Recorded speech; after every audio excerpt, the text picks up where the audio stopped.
Okay, this one's for Gabby.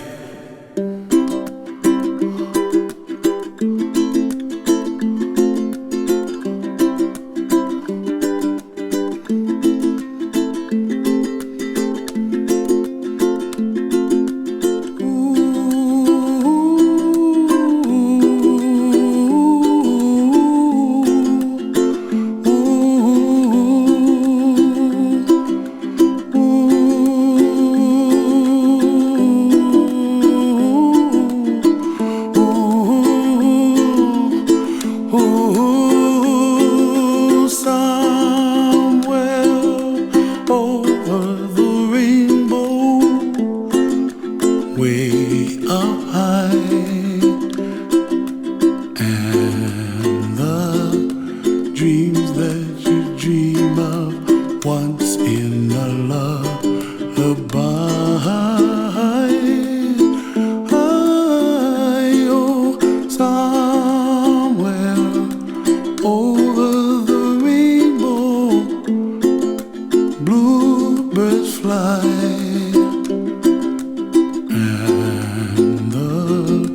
Dreams that you dream of, dreams really do come true. Ooh, someday you wish upon a star, wake up where the clouds are far behind me, where trouble melts like lemon drops, high above the chimney top. That's where you find me, oh, somewhere over the rainbow, bluebirds fly, and the dreams that you dare to, oh why can't well, I see trees of green and red roses too. I watch them bloom for me and you, and I think to myself, what a wonderful world. Well, I see skies of blue, and I see clouds of white, and the brightness of day. I like the dark, and I think to myself, what a wonderful world. The colors of the rainbow, so pretty in the sky, are also on the faces of people passing by. I see friends shaking hands, singing, how do you do? They really say, I love you. I hear babies cry, and I watch them grow. They'll learn much more than we'll know, and I think to myself, what a wonderful world. Someday I wish upon a star, wake up where the clouds are far behind me, where trouble melts like a lemon drops, high above the chimney top. That's where you find me, oh, somewhere over the rainbow, way up high, and the dreams that you dare to, why, oh why can't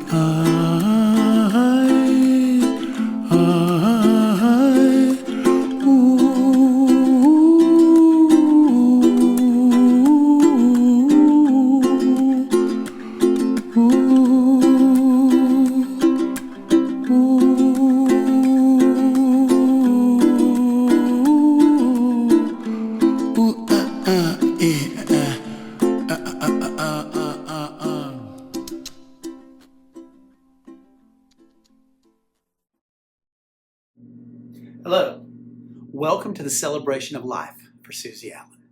My name is Joel Lanier, and I am the Director of Spiritual Care at Sterling Estates Senior Living Community, where Suzie most recently called home. Miss Suzie Allen passed away on March 25th, 2025, at the age of 83. A graduate of Oakwood High School in Dayton, Ohio, Suzie attended Northwestern University and went on to graduate as valedictorian from Cornell University in 1963. That same year, she married her childhood sweetheart Ned, after dating him throughout high school and college. Suzie was deeply involved in her community, wherever she lived, including both the Carolinas and Florida, contributing significantly to the Junior League, Kappa Kappa Gamma, and the Make-A-Wish Foundation, where she served on the national board, and from whom she received a Lifetime Achievement Award. We have several family and friends wishing to honor Suzie well by sharing tributes and memories of Suzie. Hello, everyone. I am Terry Allen Jorgensen, and I am Aunt Suzie's niece. I'm really grateful for this time to say a few things about my Aunt Suzie. So, when I was very small, my Aunt Suzie was the most beautiful lady in the whole world.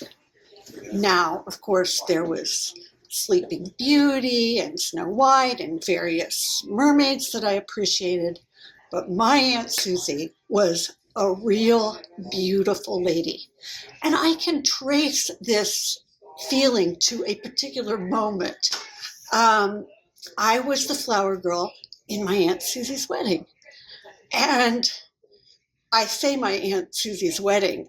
There may have been other people there. My Uncle Bubbles may have been there. I don't know. But for me, it was just Aunt Suzie who walked down that aisle, and she was sparkling like a snow queen. And then, you know who else walked down that aisle? Me, in my beautiful pink dress. So that was an amazing moment for me. So much so that several months later, it was Halloween, and my mother had a great idea. She said, Terry, do you want to wear your dress you wore to Aunt Suzie's wedding and be a princess? And I thought, oh, I'll be a princess. I'll be a queen. I'll be Aunt Suzie. So I went out for Halloween as my Aunt Suzie. As I got older and I became a young adult and then a young mother, of course, as one might hope, my view of my Aunt Suzie became a bit more rounded. And I don't have to say too much about this because these are the things we all know about Aunt Suzie. She was incredibly polished. She was a very socially adept person, extremely kind. I'll give you a very particular example about the type of thing that to me just seemed amazing. Every year, many times a year, birthday, anniversary, Easter, Christmas, a beautiful card would come from my Aunt Suzie. And by the way, I miss those cards because now I like, when's my anniversary? When's Easter? It all catches me by surprise now. But anyway, I asked her, how do you do that? How do you do that? And she showed me. She had this date book with pockets in it and all the cards lined up ready to send people. Now, there is nothing remarkable about being organized. I mean, many people are organized to get their job done or in order to advance themselves. But Aunt Suzie was organized in order to make other people feel cared for and seen. She was organized for the sake of her family. She was organized for the sake of her charitable causes in her community. And I still find that tremendously admirable and amazing. Now that I'm, well, let's be honest, old, now that I'm old, I really see in full, what made my aunt beautiful. She was incredibly engaged with her world. She had a lot of life force energy. She loved animals and she loved people. Oh, by the way, quick story. One time I was she loved animals, and they loved her.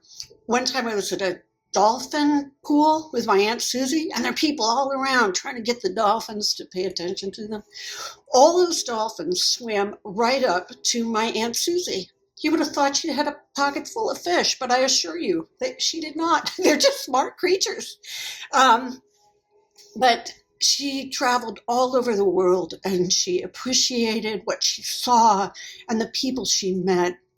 And she loved other human beings with incredible delicacy, like not trying to change them or get into their head or do anything to them, but just with a very gentle, kind, loving heart. So in conclusion, I would say that what made my Aunt Suzie beautiful is that she was full of love and she was full of light. And I think that's what makes anyone beautiful. Before I go, I want to send a special shout out to my Uncle Bubbles, my brother Jim, my sister Kathy, and myself. We're thinking of you right now. We appreciate everything you've helped us with, particularly in recent years. We thank you so much, and we love you. To everyone else, I want to say thank you for your kind attention. Thank you for thinking about Aunt Suzie with me. Goodbye. With us today is Carl Hansen, former board chair of Make-A-Wish America. Carl and his wife Jane are longtime friends of Suzie and Ned from Mount Pleasant, South Carolina. When Ned and John called and asked me to share a few thoughts about Suzie, I said I'd be more than happy to. So here are just a couple of my thoughts, and I'll take a few minutes of your time. Let's go back a couple of decades. It's even more than that, but a couple of decades, and share with you that Jane and I met Ned and Suzie, obviously, at a Make-A-Wish event. Well, she was very dedicated. She worked hard. Her kindness and her commitment to Make-A-Wish, as well as other organizations and charities as well, was incredible. So we traveled with Ned and Suzie to Make-A-Wish events, to committee meetings, to national conferences, to national events, fundraising events, to board meetings for years. That was our common bond for a long time. Now, let me address another side of Suzie, and that was her side of adventure. Just think about the number of homes that we went to that were their homes, as well as they came to our homes, were a couple in Florida, and then up to Cashiers, and then to Waynesville, and from Waynesville to Hilton Head, and Hilton Head again, and then back to Georgia later on in her life.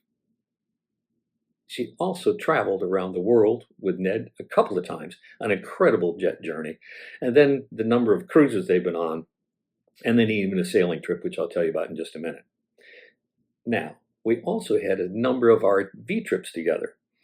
Can you imagine going in their RV and our RV, and Suzie and Jane going with Ned and Carl to NASCAR events, to be in the infield for a few days at Daytona and at other tracks?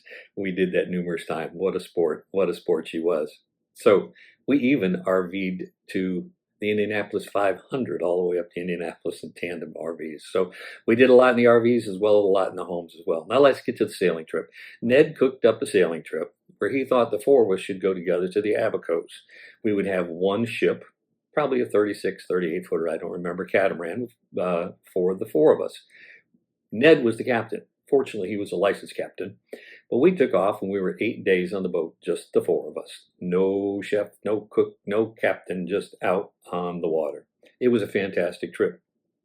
The kicker is that we didn't find out until halfway through the trip that Suzie didn't even like to sail. But there she was as a sport. So it was fantastic. So anyway, that's a lot of the things we did together and showed her spirit. Now, one thing was always in common at the end of the day for all of us, and that was her love of animals. She loved her dogs, and she even loved her cat Spirit, but it was Petals, and it was first Trinket, and then Petals, and then Spirit. And we had Winston, who always traveled with us, and Taylor. And the interesting story about Taylor is that we adopted Taylor from Ned and Suzie. So these are some of the things that Suzie will always be remembered for, and most importantly, for the incredible person that she was. Thank you so much for your time. Welcome Suzie's brother, Bob Young. Bob and his wife, Sandy, live in Healdsburg, California.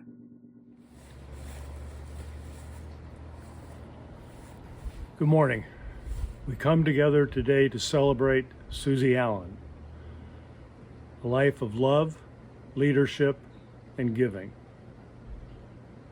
We're here to remember Suzie and to celebrate the incredible life she lived, the joy she brought, the kindness she showed, and the love she shared with all of us. Suzie wasn't just my big sister. She was an incredible role model. Although she was 8 years older than I, and one might expect us not to be close, we were. From as early as I can remember, she was always there, leading the way and setting an example. She set the bar very, very high. In high school, Suzie was a prime example of excellence, a class officer, a head cheerleader, an excellent student, and a magnet for friendships. She had a way of drawing people in, making everyone feel important, valued, and included. I watched in awe as she went off to college, first to Northwestern, and then a transfer to Cornell.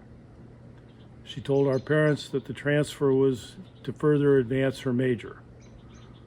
Although I always wondered whether Ned might have had something to do with that, given that he was going to Cornell at the time.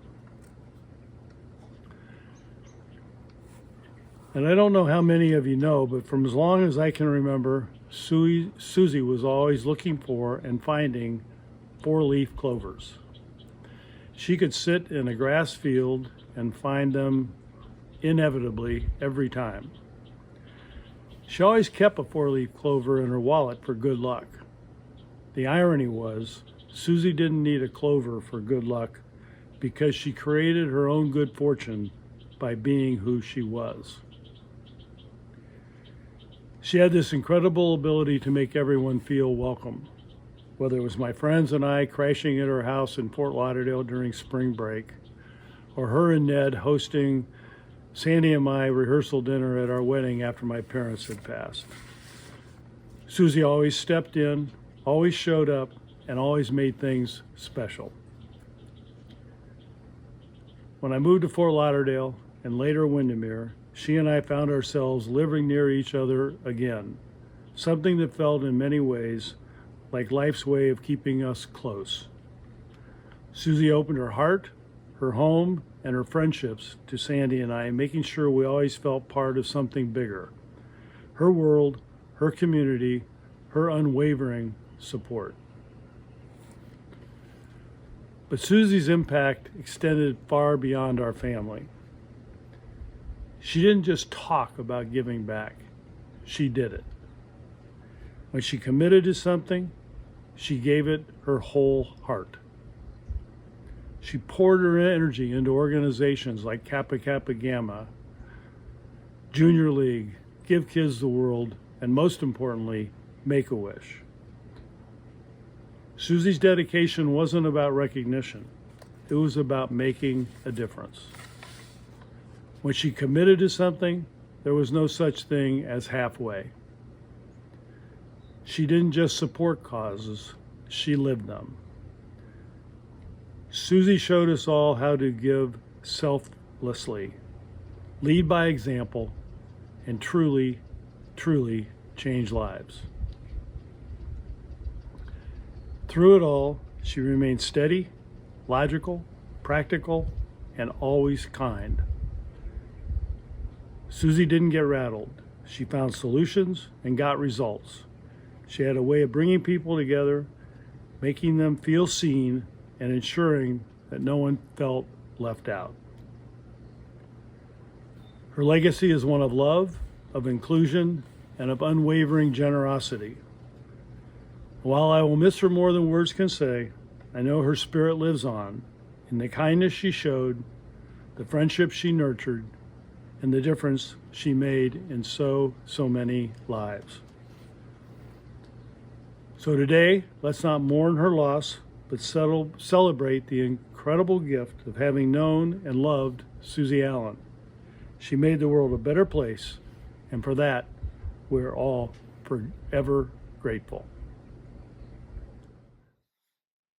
Hello, I'm Leslie Motter, President and CEO of Make-A-Wish America, and I appreciate the opportunity to be able to spend just a couple of minutes talking about Suzie Allen, how important she was to the Make-A-Wish organization and to me personally as well.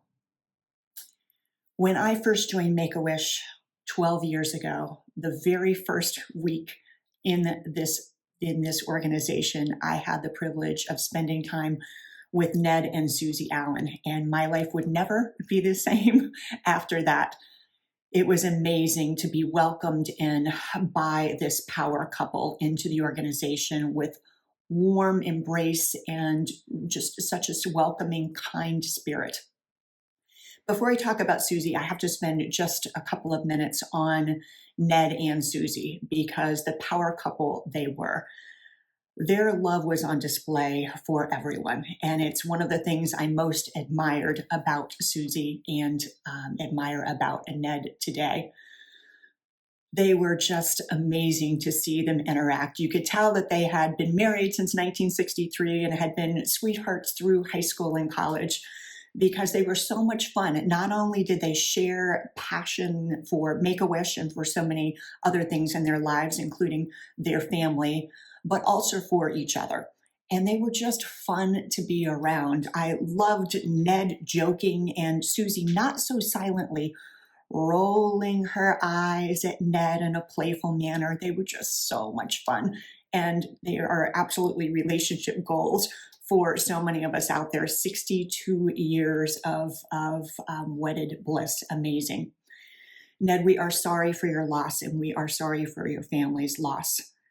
And you really are an inspiration for all of us. A little bit more about Suzie. I know you all know already, Suzie was an incredibly kind and talented individual. She was really a trailblazer in many, many ways. She took the reins and went for it on so many different occasions. She actually led revenue training, fundraising training programs for local chapter staff. She did so much for this organization in so many different capacities. She was also involved in granting Hope Stout's wish and supporting the Central and Western North Carolina chapter to do that, as well as other local chapters like South Carolina. So not only local chapter support, but also the national organization as well. There's so many examples of where Suzie was involved and led different committees, fundraising committees, and revenue committees, did so many introductions to the organization, like the NASCAR organization, as well as serving on the National Board of Directors and helping establish the National Board Alumni Association and leading that effort as well. Incredible leadership across so many different components. There's really nothing that Suzie wasn't involved with. She was involved as a volunteer, spending time with WISH families and children, with chapter folks, with volunteers out there, with board members, with national employees.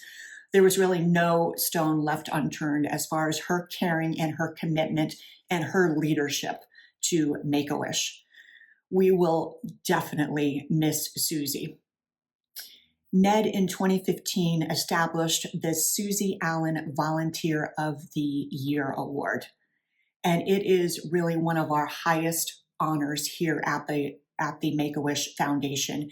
Every year, there are numerous submissions for a Volunteer of the Year, and one lucky volunteer is selected. They are honored, and they receive a wish granted in their honor from the Suzie Allen Volunteer of the Year Award. This year, we will select our 10th winner. This is the 10th anniversary of establishing this incredible honor, and it's just another way that Suzie's spirit will live on for decades and decades to come. She made an incredible difference in the lives of so many people. While we mourn her loss deeply, we also have to celebrate her life.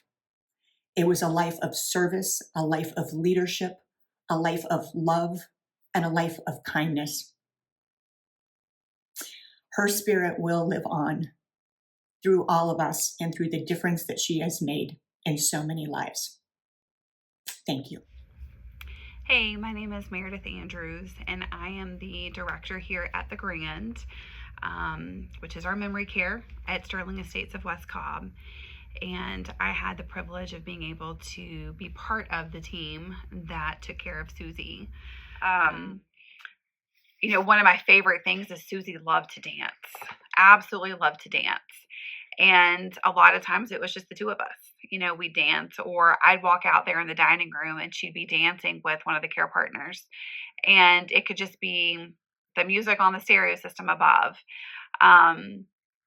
She was so independent as well. As much as she loved to dance and do things in a group setting, Suzie also loved to independently paint and color, and she had her whole spread. But even during that, she would look at something and she'd call you over, and she just wanted you to validate the fact that Ned was going to love it. So even in the middle of this disease, she never forgot who Ned was, ever. I think she strived every day to see and make sure that he was proud of her. So even something as simplistic as a painting or a coloring sheet, she loved the paint by numbers.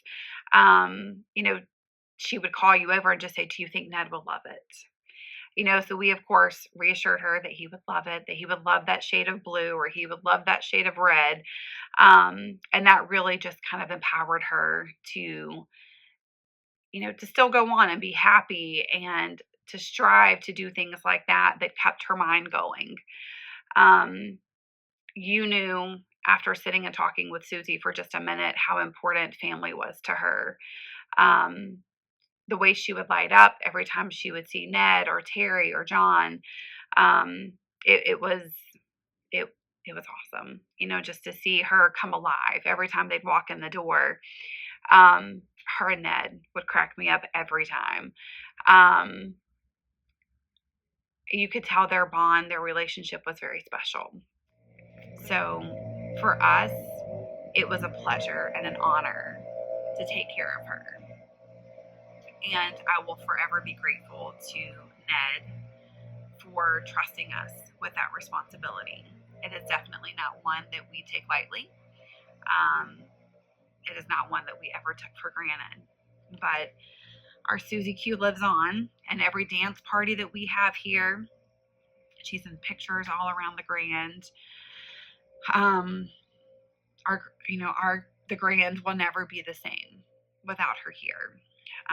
You have some people that leave that lasting footprint, and it sounds like she's left that footprint all over the world in many aspects, and she certainly did the same thing here at the Grand. So thank you, Ned. Thank you, John. Thank you, Terry, for trusting us with her care. She was definitely our little ray of sunshine, and we miss her so much. So fly high, Suzie Q. We miss you more than you could possibly imagine. Many of you already know Suzie's oldest son, John Allen. John and his wife, Terry, live in Canton, Georgia. Good morning. I'd like to thank everyone who's tuning in right now for taking time out of your day to celebrate the life of my mom with our family. We're very grateful that you knew my mom and that she managed to touch your life in some way. I wanted to take this time to just tell a few stories. It might give you more of a picture. Some of them you may know, some of them you may not. But they kind of add color to what I remember of my mom. The first one is, you might remember or recall that she always wore a bumblebee. And the bumblebee was kind of her thing. You never ever saw her without a bumblebee, but you may not know why the bumblebee. Well, she fell in love with a story about the bumblebee back from the 30s, where aeronautical engineers looked at a bumblebee. And they said, based on the size of its body and the size of its wings, there's absolutely no way that a bumblebee can fly. But the bumblebee doesn't know that, so it goes ahead and flies anyway. And of course, the moral of that story is that your attitude is more important than facts. And she went into that with everything. You could never tell her, no, something couldn't be done. She would find a way to do it. As you've heard from some of the other speakers, she was a very organized person. If you ever saw her note cards or her lists, she would always check things off by making this big swooping C that indicated that particular item had been done, and she was very proud of the fact that she was able to go through her checklist on just about everything. One funny time, though, is that she sometimes took that to extremes, even with personal stuff. So I remember coming down one day. I can't remember if we were having a cookout or something, but she managed to do something along these lines, where she took a condiment tray and put Post-it notes based on where everything goes. I'm surprised there's not honey on here because, the bumblebee thing. But anyway, I gave her endless grief about that for years, just because, really, the mustard needs to be on a blue Post-it note right here. Anyway, that was my mom. She was very organized, Post-it notes, etc. But she also had a very silly side. And back in the, in the mid 80s or so, we had some parrots as pets. They've always had dogs and a cat or two here and there. But for a while, my mom went through a parrot phase. And during that parrot phase, she loved to dance with the parrots. So you could see her dancing around, probably to Neil Diamond or the Beach Boys, or one of her favorite songs, Elvira by the Oak Ridge Boys. She'd be dancing around with a bird, a terrified bird, perched on her finger, jumping up and down. So that's a pretty fond memory as well. So, those are just a few things that she did, but one of the things that touched me the most, especially towards the end of her life, is that, you may or may not have known this, but in the early 80s, I'd say 81, 82, Mom had a pretty big fall. She tripped on the stairs and fell in the foyer of our house in Fort Lauderdale, and cracked her head open on the brick pavers. It was pretty bad. She lost a lot of blood. It took longer than my dad and I anticipated for the EMT to arrive. And while she was in the hospital recovering, she had an out-of-body experience. She said that she could, and she told us this later, that she could see herself lying in the bed, and that all of a sudden she swooped back down into it. She never forgot that, and I think it gave her the indication that there is something after death. There's life after death. And so, keeping that in mind, when she was lying in bed the night before she passed away, I held her hand, and I told her I loved her, and I told her now is the time to go take care of Chip. Chip was my son that passed away back in 2003, and it was shortly thereafter that she passed away. And I like to think that she's somewhere taking care of Chip, who she's reunited with. But anyway, that's just a little bit about my mom. Thank you again so much for your time, your attention, your kind words about her, the stories you've told us about how she touched your life. And Mom, rest in peace. And now my dad would like to say a few words. On behalf of Suzie and our entire family, thank you for your love and support. May Suzie Allen rest in peace and live on in our hearts forever. Happy Easter. As we close in prayer today, Lord, we come with heavy hearts, mourning the loss of Suzie. And yet, we remember the joy and love she brought into our lives. We ask for strength and guidance as we navigate this season of grief. May we honor her memory by living our lives in a way that would make her proud. Thank you for our time with her. May she rest well, and may we find comfort in each other's presence and in memories of her. In your holy name we pray. Amen.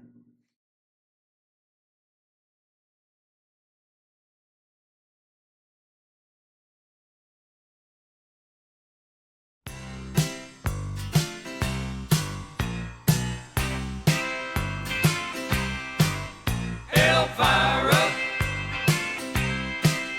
Elvira,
Papa, mau mau. Giddy up. Papa, mau mau.